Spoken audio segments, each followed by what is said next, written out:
Wala ba silang maisip na pamamaraan na maitatago mo yung identity nung nanalo, pero may papakita mo pa rin na talagang merong nanalo?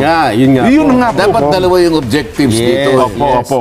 Ito ang Wow Trending. Congressman Marcoleta nagsalita na dito sa mainit na issue na kinakaharap ngayon ng PCSO. Ayon pa kay Congressman Marcoleta na wala na ba silang ibang naisip na ibang paraan para maitago ang identity ng mga nanalo, pero maipakita pa rin sa mga mamamayang Pilipino, lalo na yung mahilig tumaya sa loto, na meron talagang nanalo. Dahil dito nga sa ginawa ng PCSO kampo ni Mel Robles na inedit yung picture ng babae na nanalo ng 43 million pesos, ibang-iba ito sa mga naunang inedit ng PCSO na mga winner. Kung titignan natin, parang nilagay lang yung babae dyan. Hindi ko alam kung yung babae na may hawak ng ticket ay parang nilagay lang din dyan. Kasi parang lumang picture yung may 2023 na kalendaryo, tapos nilagay lang sila dyan, silang dalawa. Hindi ko alam, hindi ako sure kung nilagay ba silang dalawa o yung winner lang yung nilagay dyan. Kasi kung titignan mo yung mga naunang winner na tinakpan nila yung mukha, parang doon mismo sa PCSO pinikturan at pagkatapos ay tinakpan yung mukha. Okay sana kung ganon. Kaya dito yung mga netizen nag-react talaga sila dito, lalo na yung mga mananaya, at ito ang kanilang sabi at ito ang kanilang komento sa comment section. Pambihira naman. Paano naman ang mga nangangarap na maging milyonaryo tulad ko? Walang chance. Dapat piliin talaga ang mamuno dyan, yung hindi kurap. Tagal na nangyayari yan, lalo na tuwing mag-e-eleksyon. Panibagong issue na naman ng nakawan, wala namang nangyayari. Puro imbestiga lang ano bang nangyari sa mga smuggler na nagpapataas ng presyo, sibuyas, asukal. Ngayon bigas naman, walang napaparusahan, hindi titigil ang mga yan. Dapat talaga na magkaroon ng batas na mabigat sa korupsyon sa gobyerno. Dapat ang pagnanakaw ng 1 million ay 20 years pataas at walang piyansa. Tapos 1 billion ang ninakaw pataas habang buhay ng pagkakulong. Kaya walang takot ang mga nasa posisyon sa gobyerno. Tama po yan, sir. Wala po silang awa sa aming lahat na mananaya. Bastos po sila.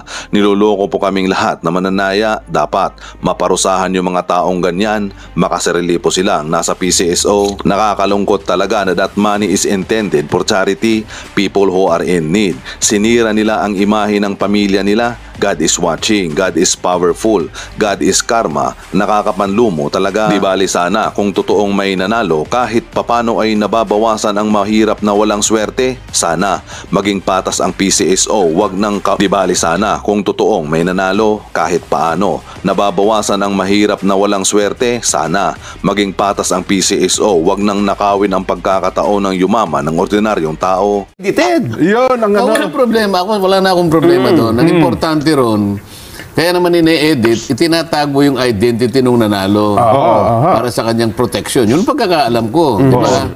At yung layunin na yun, tama naman. Sapagkat manganganib yung buhay niya, napakaraming masamang loob ngayon. For security reason. Mukhang napakarami yata nung kanyang pinanalunan.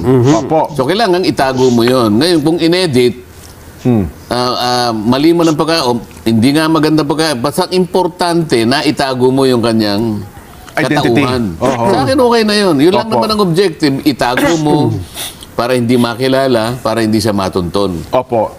Kung pangit nga ang pagkaka-edit, at least yung layunin natupad naman. Okay na yun sa akin. Well, ako sa tingin ko kung mukhang natupad naman yung layunin para sa proteksyon doon sa tao.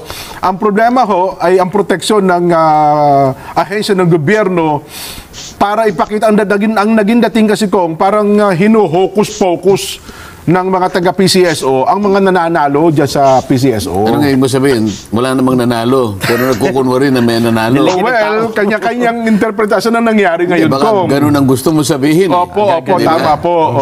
At yun din ang sinasabi ng mga netizen. Dahil ang ginawa nila kung inedit din nila yung picture. Ang ginawa nila ay kung sino-sino na lang yung inilagay na, halimbawa, pwede pa lang ito rin lang nanalo. Pinapalit-palitan. Pero ba tayo sample?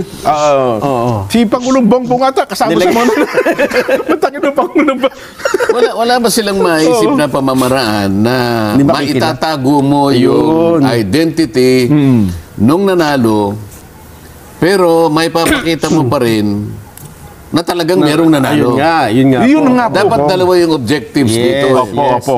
Kasi kapag tinatago mo ng ganun-ganun lang, baka nga naman inimbento mo lang. So ito, challenge sa PCSO ito. Opo. Alam ko ang palatuntunan ito, hindi naman nagbibigay ng kahit anong kulay sa nangyari na yon. Opo. Pero tama lang, sapagkat ang pinag-uusapan dyan ay pera. Meron sana silang mekanismo na kung saan mapanagutan nila yung integridad Yan, opo. nung kanilang ginagawang aktibidad at naitatago yung identity nung nanalo. Yan, opo. So pareho sanang na-achieve yun. Para sa ganun ay hindi medyo nagdududa ang ating mga kababayan. Ang sa tingin ko kung pareho hindi na-achieve yung dalawang layunin na yon. Una, napulaan ng PCSO. Pangalawa, nagdududa pa doon sa taong nanalo kung talaga bang siya nga talagang nanalo.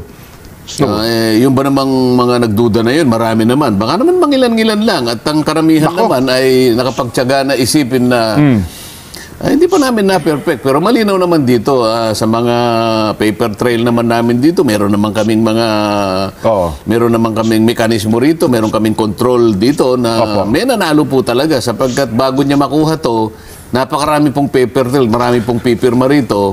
At ito po ngayon ang magiging pananggalang namin kung sino man po yung mga nagdududa dyan na kagaya ni Jen Subarjaga. Ayan, sana ganun nga po. Ganon. Ay mukhang ito gagayin ko. Ipakita natin yun ng sample ng mga larawan. Ayan, sabi nila halatang edited yung larawan.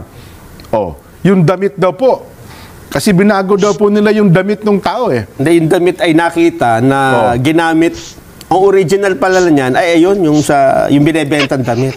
Ganon? Pinasuot. Online selling. Parang ganon. Well, yun na nga po kong. Ako naman, ganito na lang ako ang pananaw ko dyan ko. Kasi wala naman tao naghahanap ng larawan ng nanalo Ang totoo, sapat na nga sabi nilang sa isang numero ay sabi natin 10 ang nanalo. Ang totoo, hindi naman hinahanap ng tao. Saan yung larawan ng 10? Wala naman ganun kong Dito, ang ginagawa ng ahensya ng gobyerno, nagpapalabas pa kasi ng larawan na napupulaan tuloy. Di ba? Ngayon, kung ang dati nilang ginagawa, hindi naman naglalabas ng larawan. Sinabi lang nila, may nanalong ganito, may nanalong ganyan. O di sapat na. Ang tao naman, naniwala akong Nagduda lang nila.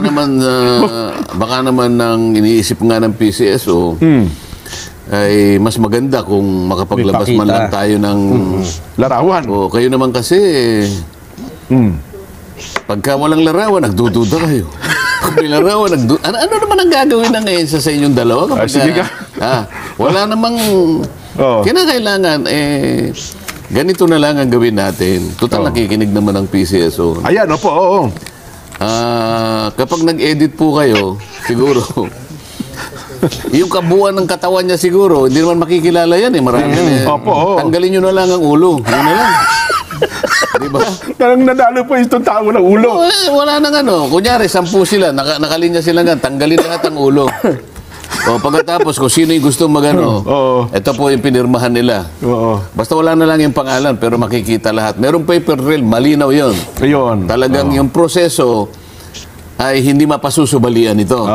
Ibig sabihin, hindi lalabas yung cheque hanggang hindi nakakapirma yung 8 o 18 tao na may kinalaman sa pagpapalabas ng cheque. Ayan. Okay. Napag-usapan lang din naman yan dahil sa mga viral sa social media, ang pinag-usapan naman, yung logo, yung kung ano-ano, kaya muling naungkat ito. Ako naman, panabagan ko sa ating mga kababayan, wag na kayong game of chance. Wag yung tangkilikin yung mga bagay na yan. Anyway, kung puntahan na lang natin yung higit pang kapakipakinabang. At dito tansya, ano yung tawag riyan? Tsakin nyo na makikinabang kasi kanina pa tayo nag-uusap. PCSO, e-trike, puro may nasagasan, may nabunggo. Ito po kung marami kang duda rito, duda roon. Marami na sinasagasaan. At meron din namang mga nagdududa kong. Hindi natin maiwasan, may pagdududa pa rin. Ito pong People's Initiative. Alam niyo po mula nung Biyernes. Teka muna. Nung Biyernes, nagsalita ako dyan. Ayan, yung gusto sabihin sa akin ako. Nakapagpaliwanag ako ng konti riyan, pero pwede ba akong magpaliwanag muna sa kababayan natin? Ay, sige po, kung ang totoo. Kasi yung programa natin, alam mo naman, ang pangako natin sa ating mga mamayan, sa mga usapin na may kinalaman po kayo, at makakatulong po kami, ay gagampanan namin ang tungkulin namin. Magpaliwanag, makatulong po sa inyo para hindi kayo mailigaw kung sino man yung gustong magsamantala. Totoo po yan, Kong. Ngayon, alam naman yung dalawa na talagang pinagsakitan nating ipaliwanag kung ano yung mga tuntunin, ano yung mga standard para yung People's Initiative ay talagang maitaguyod. Maunawaan, no? Nang walang pagdududa. Yan, ang nangyari, Jen, ganito. Kinuha ng mga ilang kababayan natin yung mga paliwanag ko, ngunit nilagay nila sa napakaraming vlogs at gumagawa sila ng parang caption. May mga content creators na naman. Parang pinagsasabong kami na Speaker Romualdez.